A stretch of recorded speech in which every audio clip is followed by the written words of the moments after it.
Welcome to this week's episode of Talking Therapy.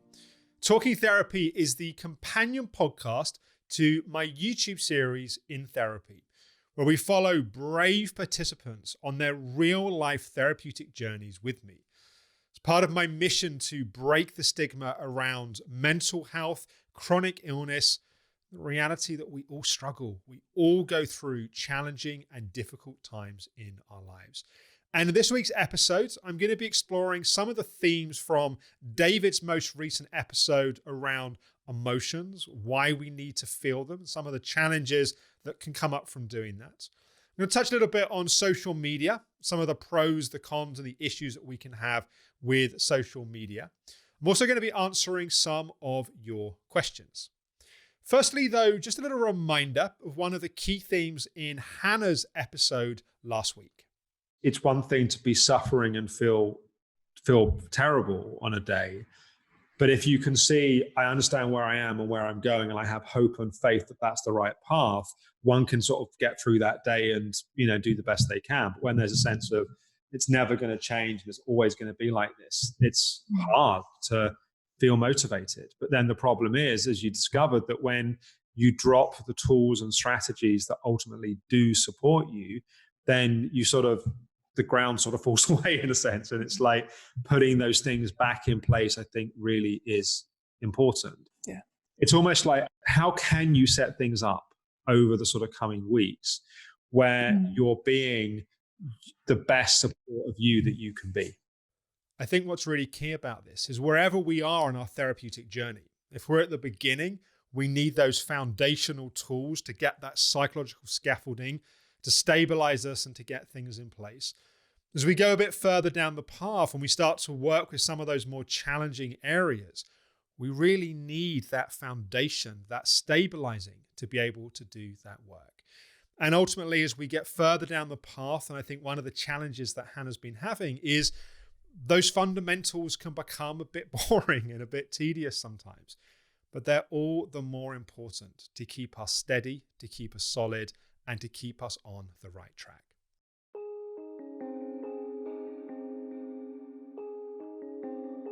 In this week's episode, one of the themes with David that came out was some of the challenges we can have with social media, particularly when we're feeling intense emotions. I really like the way David put it, so here's a little clip from the episode.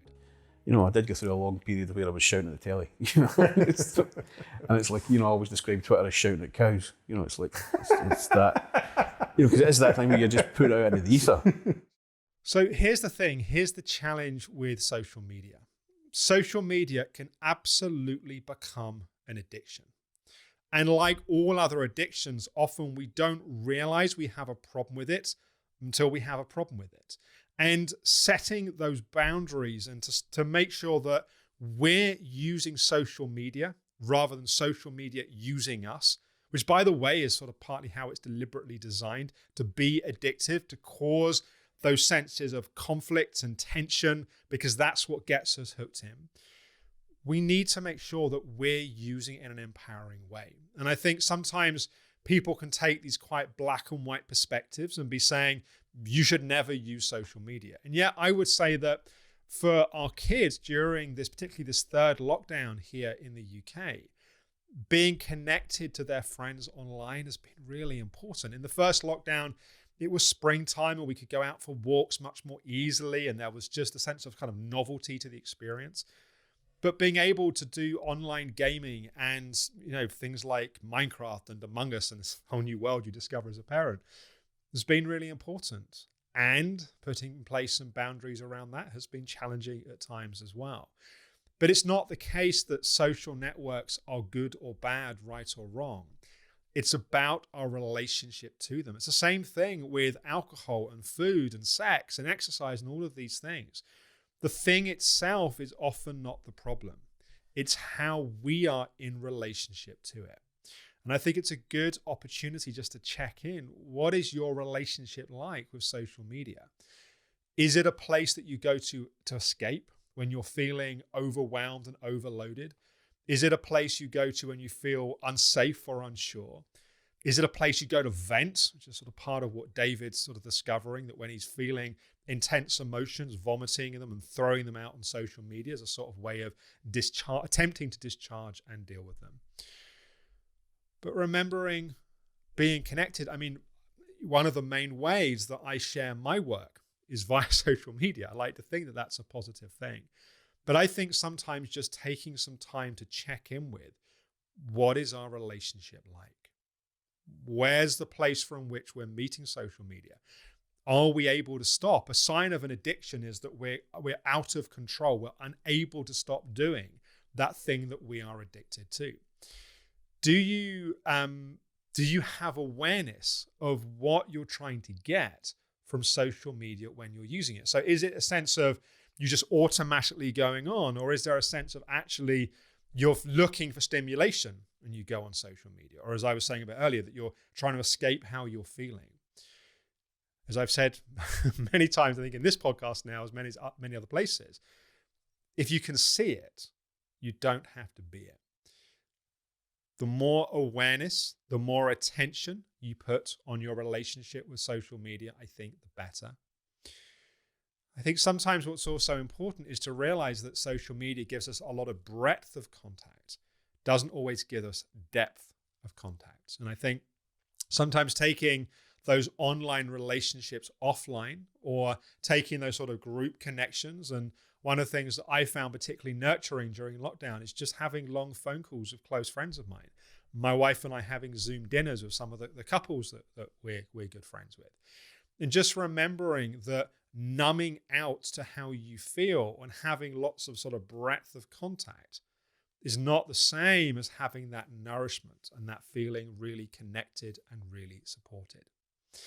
So yeah, I'd be curious, what is your relationship like with social media? And if you're watching this on YouTube, I'd love to hear in the comments below the video. If you've got questions around this theme, we might explore and open up this theme a bit more in the coming weeks. You can always email questions to hello@alexhoward.com. We do read all the questions, and that's often the questions that make their way here into the podcast.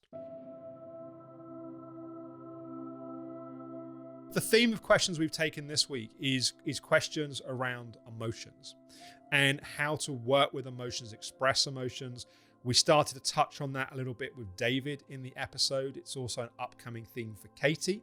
It's something I've also worked on quite a lot with Lauren, Sally, and Hannah in the previous episodes as well.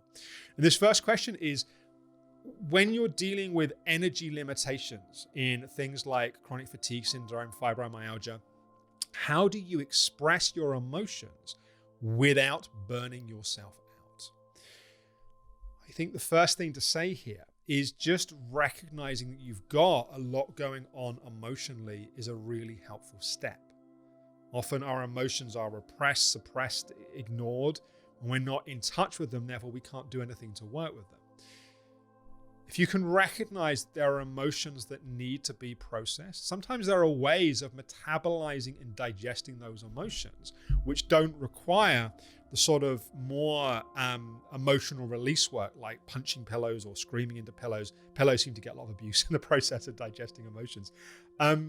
Things like emotional freedom technique, EFT. This can sometimes be a very powerful way to tap on certain acupuncture points whilst you're in touch with certain emotions, as a way of helping to digest and metabolize what it is that you are experiencing. It's one of the tools that we come into in, for example, the reset program.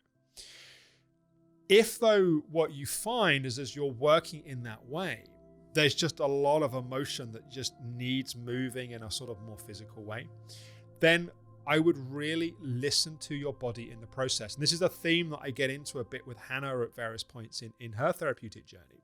Is sometimes when we're really in touch with ourselves, we're really clear, we need to shift and move those emotions that feel really intense and are bubbling and building up, and that becomes a priority.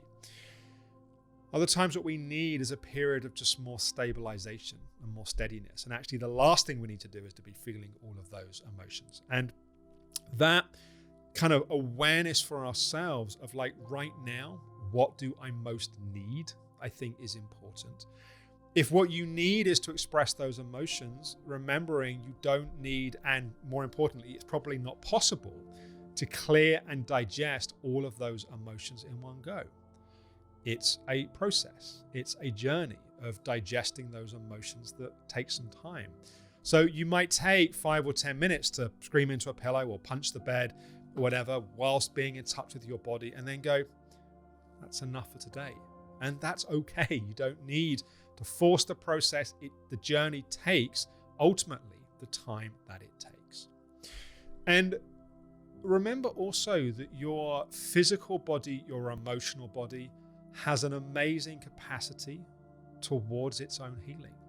Sometimes there's nothing we need to do, but just make space, just be with, just allowing the feelings to be there. And that alone allows a natural process of metabolizing and digesting to happen by itself. It's a bit like digesting a meal. Yes, we need to chew on it, and sometimes that's the process of talking about something emotionally, reflecting on it, journaling about it. But then that process of physical digestion happens by itself.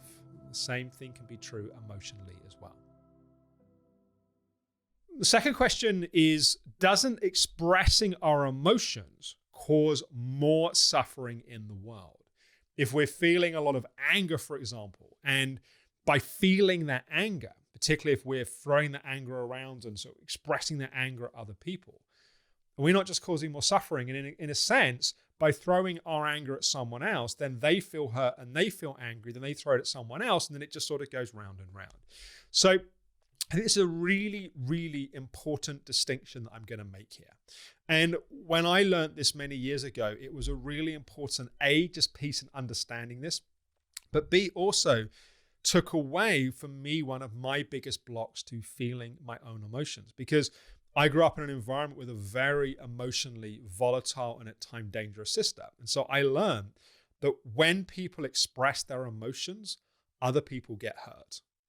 To be more specific, when people express their emotions, I get hurt, which is sort of what, as a sort of young boy, I was sort of particularly paying attention to.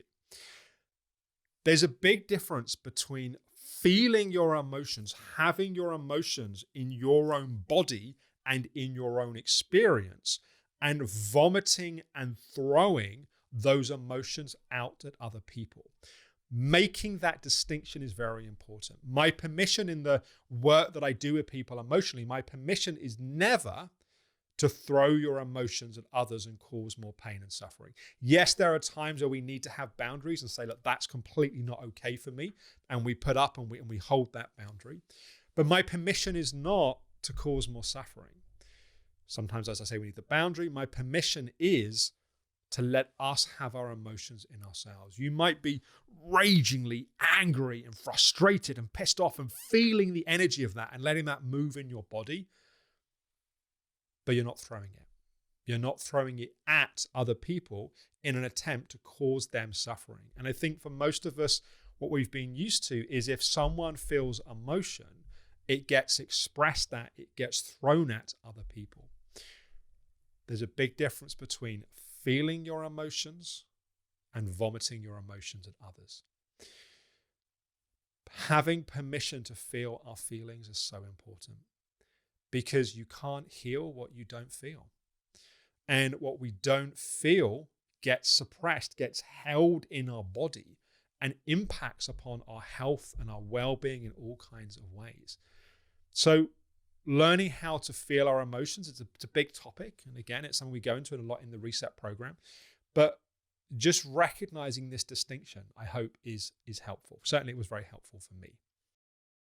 The final question I have is, isn't it better just to be positive? I talk a lot, I've just been talking about feeling emotions and allowing ourselves to feel angry, hurt, sad, disappointed. But how about popular psychology and the focus on looking for the best in things, being optimistic, being positive? Why, Alex, all this talk ultimately about feeling into the pain? Because what you resist will persist. Your pain is there whether you like it or not. What I've observed is people that are always trying to be positive what happens is they're ultimately running from themselves. There's a constant efforting of like trying not to feel the feelings that are there, which is so tiring. It's like, because ultimately, another way of putting this is what goes up in a way which is unsupported must come back down again. So positive thinking, if you're inflating things to be better than they really are, let's say on the recovery journey from chronic fatigue, you're convincing yourself you're more recovered than you are. What's the feedback? It's called a crash or a relapse. Or in a relationship, you're convincing yourself that someone is trustworthy when they aren't. What's the result? It's a broken heart, because that person, if they're not trustworthy, is not trustworthy. So I'm not saying we should look for the negative. I'm saying we should be realistic. And for many people, a shift from being sort of negative down here up to being realistic looks like positive thinking, because it's a shift to being more positive. And that's a good thing. If we're unrealistic in how negative we are, yes, we want to shift from being negative to being realistic. But what we don't want to do is to overinflate things in such a way that life keeps giving us the feedback that we're not seeing things as they are. And that feedback, otherwise known as pain, suffering, frustration, hurt, because life keeps failing to meet the unrealistically positive expectations that we have. And I think, as I often talk about when I'm exploring things around goal setting, is people often overestimate what they can do in the short term, but they underestimate what they can do in the long term. If I look at some of the things I'm most proud of in my professional life, they are things that have taken many, many, many years. Sometimes 15, like the Optimum Health Plan, it's been going now for 17 or so years. That's years and years of hard work and effort and sort of putting one's heart and soul into doing something. When I first started out, I was constantly frustrated at myself because I thought it should be happening more quickly than it was. Looking back, what happened over those years is extraordinary. It's all about the perception that we have. And so coming back to our emotions, isn't it better just to be positive? Well, if we keep ignoring life's communications, life's feedback, life's challenges, then we just keep getting life's feedback and pain and frustration and challenges. So seeing things as they really are, I think, is ultimately much more helpful and much more supportive. And that means dealing with and processing and healing the emotions that are there. And when we've done that, they're healed. They're gone. It's not like we do that forever. If we're doing good, effective therapeutic work, it works. It's effective. And then we don't have to keep being positive and trying to get away from and run away from that thing, because we've actually dealt with it. So I hope you found this week's episode of Talking Therapy helpful. Just a few reminders. Do check out my Instagram, where we post daily content with sort of soundbite reminders of key ideas from my philosophy. We take clips from the In Therapy sessions and share them with you. Also, when I set homework in Therapy, you can get that homework through Instagram as well.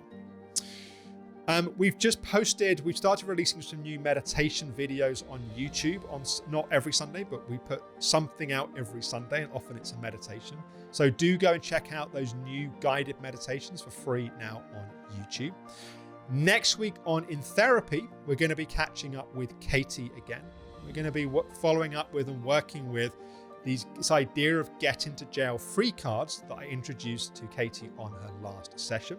Once again, I hope you enjoyed this week's episodes. As always, be kind to yourself. Go gently.